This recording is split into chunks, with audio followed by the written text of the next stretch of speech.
What's going on, everyone? I'm just a typical, average American here today to react and learn about 10 confusing British slang terms. You know, slang is a funny thing because in America, and I'm sure it's true in Great Britain, slang changes, especially now, very quickly with the internet and stuff. Slang really evolves and language changes, but so I don't know exactly what to expect from this top 10 British slang terms. Maybe more classic stuff like bloke and rubbish or dodgy. I don't know. All that like classic stuff Americans think of when they think of British slang. But maybe there will be some more modern stuff in here too. I don't know. It's a crazy world we live in. Who knows what slang is out there these days? I sure don't. Which is exactly why I'm ready to watch this video. Figure it out. Let's take a look. Welcome to Watch Mojo UK, and today we're counting down our picks for the top 10 confusing British slang terms. You know, I just realized he made a big emphasis on the word confusing. So these are going to be like some of the strangest, most confusing slang ever. Not the normal stuff, which is good, you know, more entertainment for me. Oh. For this list, we'll be looking at the weird and wonderful phrases and words that have their roots in British culture and try our best to explain them. Do you have a favourite British slang term? Let us know yours below. I don't know. Number 10, full of beans. Full of beans. I'm gonna pause it at the beginning of these to make my best my best educated guess of what this stuff means for your entertainment. Full of beans immediately makes me think that they're full of it. Like they are talking untruthfully, nonsense. You're full of beans. You don't know what you're talking about. You're spouting nonsense.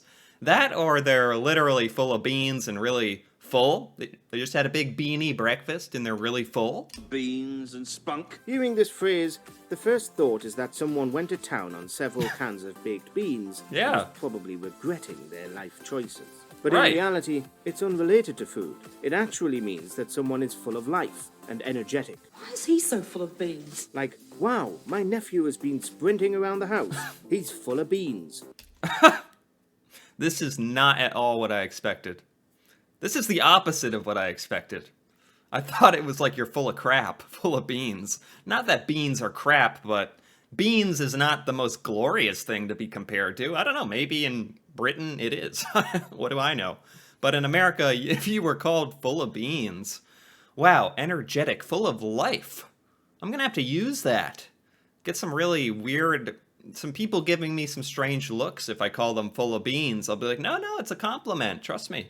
At least in the UK. In the US, weirdly, it means someone is lying or just talking nonsense. Yes, exactly. Okay. I was thinking, is this just me or does full of beans mean you don't know what you're talking about? This kind of has a meaning in America, but in America you'd say you're full of BS or full of crap. Or you wouldn't say full of beans. That'd be like, people would barely know what you're talking about, but I guess they'd be like, that's a weird way to say it, but okay. For example, Jeff said I've invested all my money into beanie babies. No, he's full of beans. Another phrase that includes food is taking the biscuit. This means to find something. Taking the biscuit. Well, I heard the first of what he's saying. He's saying, actually, I forget already. Taking the biscuit means accomplishing what you set out to do. Particularly annoying. Oh, this food is taking the biscuit. This means to find something particularly annoying. Oh, this really takes the biscuit. Like, yeah, my neighbour plays the EastEnders theme tune all night. It really takes the biscuit. You know, America has a saying called, that takes the cake. But it doesn't mean... My neighbour plays the EastEnders theme tune annoying. Oh, this really... Food is taking the biscuit. This means to find something particularly annoying. Oh, this... Yeah, it doesn't mean to find something particularly annoying to take the biscuit. Is that really a thing? That to find something annoying? How is that related to a biscuit? But then again, what does take the cake mean? In America, we have that takes the cake, which means that wins. That's the best. That takes the cake. That's the best one. Usually in reference to a group of things, and you're like, oh, that one takes the cake. That's the winner. So I'm trying to rationalize takes the cake. Like you take the cake as your prize because you won. There you go. I don't know where takes the biscuit could have come from though. It really takes the biscuit. Number 9, Bob's your uncle. I've heard this one. Oh, dang it. I've heard this one. Bob's your uncle. What does that mean? What does that mean? Dang it, I've heard this. It's just like an acknowledgement or an affirmation, like saying yes, or that's correct. Am I right? Quick as you can say, Bob's your uncle. We Brits have a habit of thrusting the name Bob into our slang, apparently. While this phrase sounds like a literal observation of family lineage, it's actually an expression when describing a task as simple. Like, you take 3 immediate lefts, the second exit on the roundabout, take the 9th right, do a U-turn, then Tokyo drift around the second left, and Bob's your uncle. Okay. Wow, hold on. I need to hear that again. Habit of thrusting the name lineage, it's actually an expression when describing a task as simple. Describing a task as simple. Bob's your uncle.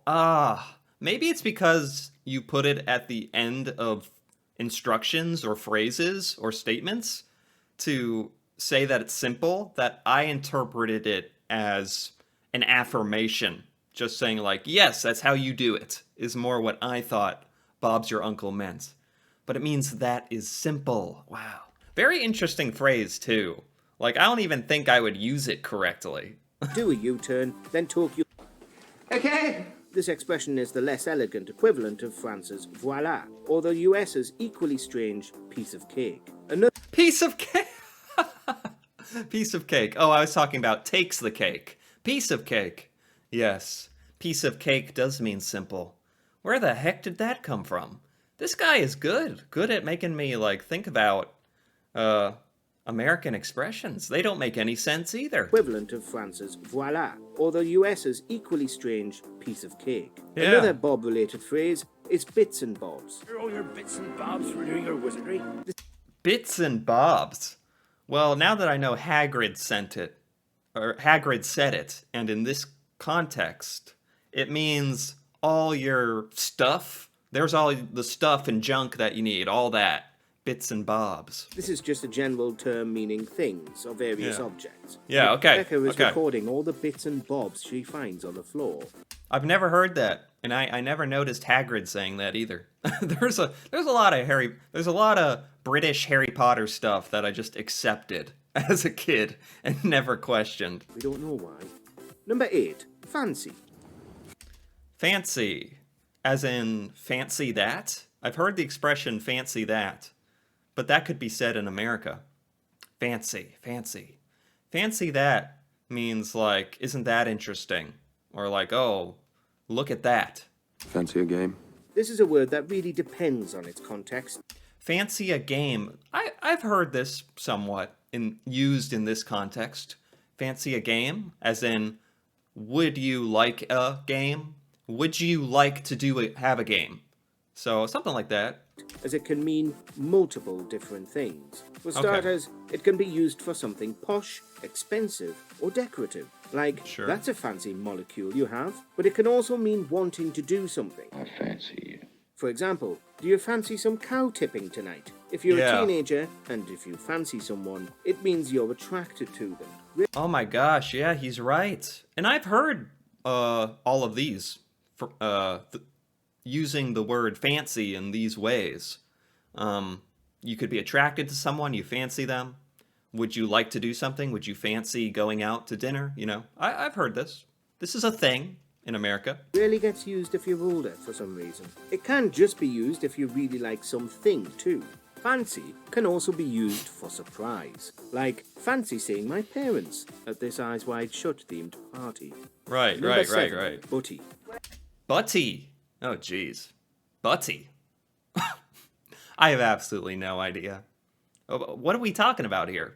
But buddy isn't even a word. Everything else up until now has at least been an English word. But butty, does it come from butter? Does it mean to butter you up? That's all I got. And where are the bacon butties? Non-Brits might be thinking this has something to do with the old derriere. Nope. Instead, this is slang for sandwiches. Said to be a shortening for the phrase buttered sandwich, butty is used for all sorts of fillings. Hey, I thought of butter. It was my desperate way out thinking of butter. But it has to do with buttered sandwiches, which apparently has to do with where Buddy came from. In some weird, twisted world, I was kind of on track there. I'm giving me that one, just for that. Chip butty, bacon butty, egg butty, and whatnot. Basically, if a sandwich contains one major ingredient, you say that, followed by butty.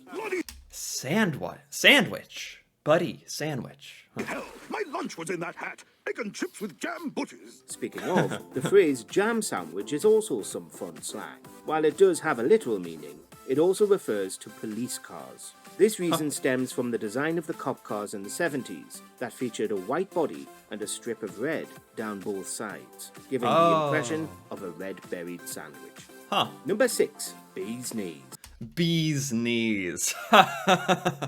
This is a saying in America, a very old one. It's not used, but I'm old enough to know of it.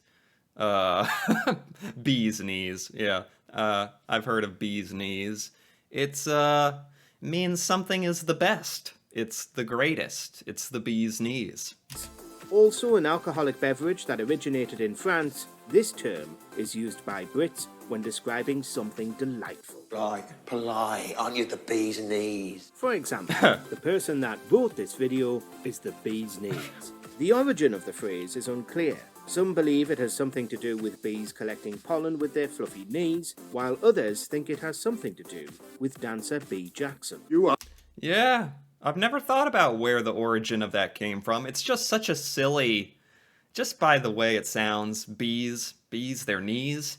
It's just a silly phrase. Americans just think of it as a silly phrase. If they used it seriously today, it would be as a joke. No one would say that's the bee's knees and be serious. Unless they were a little older, then they might. So this is definitely a thing in America, though. The bee's knees. Another phrase that's confusing and somewhat related is good egg. This is good egg. These terms are not disappointing me. These are confusing. They're so random, which I love. I love it. Good egg? Another phrase that's confusing and somewhat related is good egg. He's a good egg. Actually, we do say that from time to time in America. She's a bad egg. She's a good egg. It just means she's good, a good person or a bad person. Yeah, pretty much. This is used as a compliment for someone who did well or is generally decent. Like, Mark always makes sure to pick up after his dog. He's a good egg. The phrase is said to be the opposite of bad egg, which is used to criticize someone. Yeah. Number 5, getting pissed. Getting pissed. Well, in America, getting pissed means getting really mad. That's the first thing that comes to my mind. Being pissed off means being really angry. You're pissed. And but I think in Britain, this would mean getting drunk. It has something to do with drinking and being drunk. So getting pissed, I'm going to say getting drunk. This one has nothing to do with urine in this context. Well, at least directly.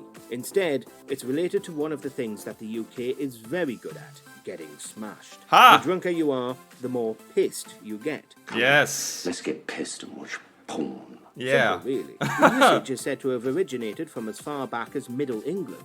We can only assume the phrase comes from the more you drink, the more likely you'll need the toilet as your bladder fills up. Yeah, we would never quite use it like that, just saying, let's get pissed.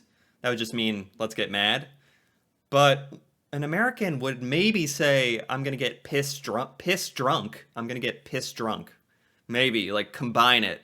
but let's get pissed, or that's purely a British thing. We would never say it like that. But I do understand what it means. For some reason, I knew this. Across the pond in the States, getting pissed can also refer to being angry. This can be confusing for UK and US people when the phrase is uttered, since the meaning is usually very different.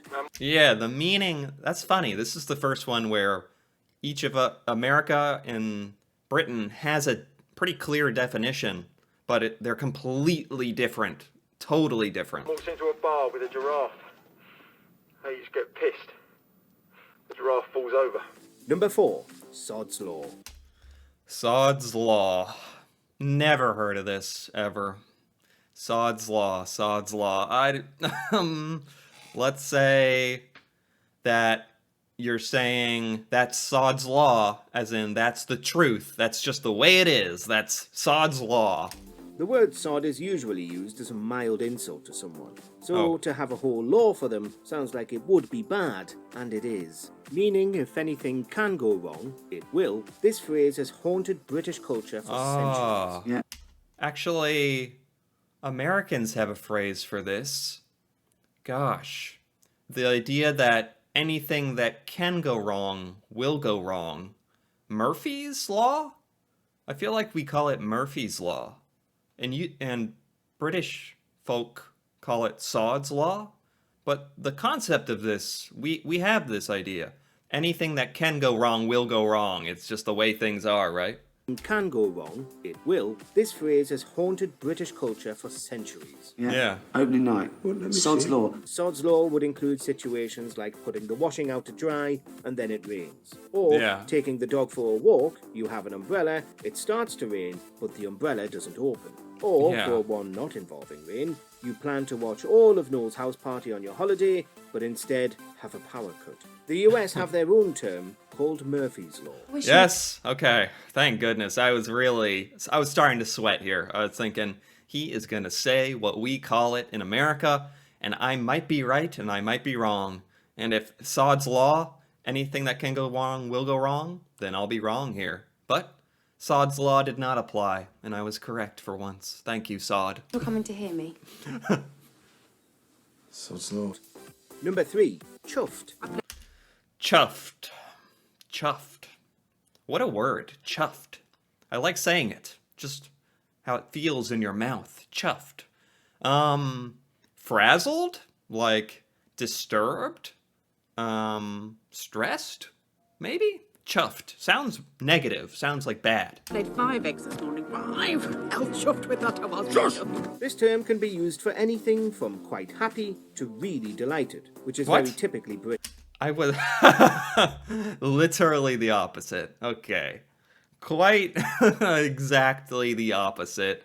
It means good. It can be used for anything from quite happy to really delighted, which is very typically British. For example, on the low expression side, I'm chuffed with this cup of tea. On the higher end, I'm chuffed with this cup of tea. With examples of different serenity. Oh no, I couldn't have been... Does that take away all the ones I've gotten right so far? That I was dead wrong? The former means adequate, and the latter is really, really the best ever.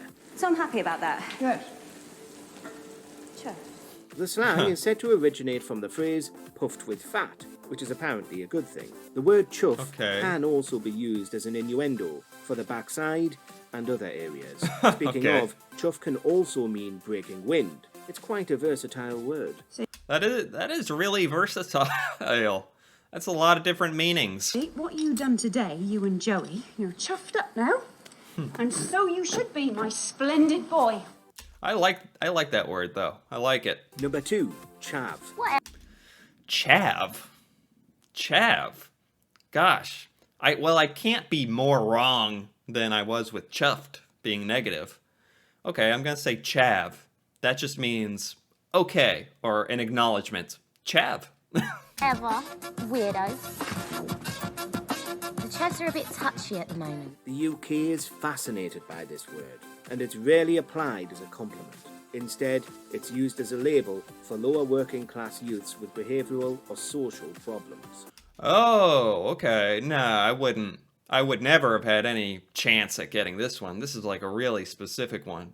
So we might say troublemaker, delinquent, someone who gets in trouble. Because if there's anything we Brits like more, it's making social class a bigger deal than it is. TV in the 2000s was filled with chav characters. I'm a chav! Vicky Pollard in Little Britain, Kelly in Misfits, Lee Nelson, and Lauren in The Catherine Tate Show. Often thought of as a modern invention, the word chav, or chav, has existed in the English language since at least 1860. Makes us wonder what the people that were given this label back then were like. Let us know your best theories below. So this word, referring to like a lower class troublemaking individual, has been around for a really long time. This has like a long history. Who's gonna get us inside? You and your chav army? Number 1, give me a tinkle on the blower. Of course they left this one for number 1. Give me a tinkle on the blower. Oh boy. This is just thinking about what this would mean in the United States. It makes my head spin. Give me a tinkle. That would mean pee. Go to the bathroom. On the blower. Pee on the leaf blower. So it means do something insane. I have no idea. Give me a tinkle on the blower. She's holding a phone. She's holding a phone. Is that a clue? Does this mean call me? Could this mean call me on the phone?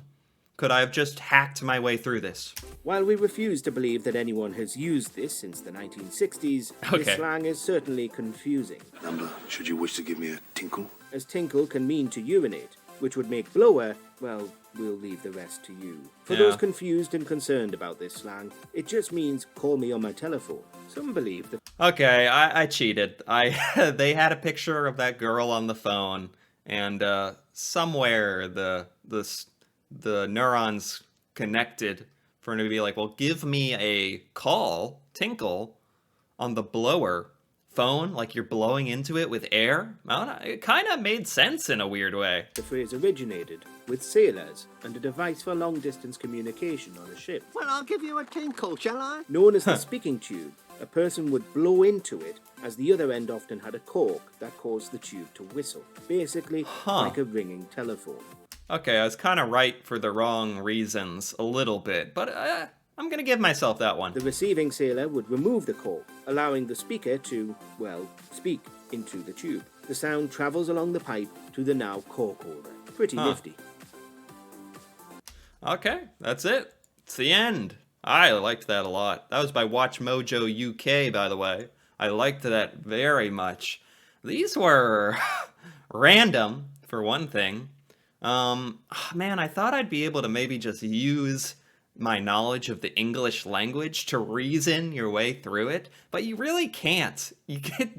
Slang terms just never make any common sense. Like, you can't just reason your way through it by looking at the words. It never works.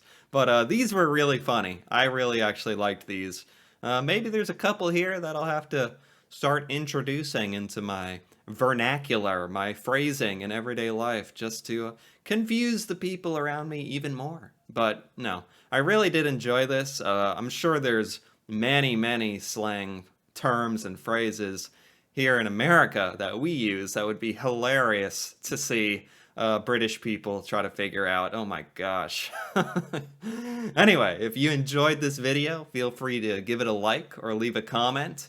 And if you're interested in more videos like this, me reacting to Great Britain, the UK, culture there, things there, stuff I've never ever seen before, feel free to subscribe for more.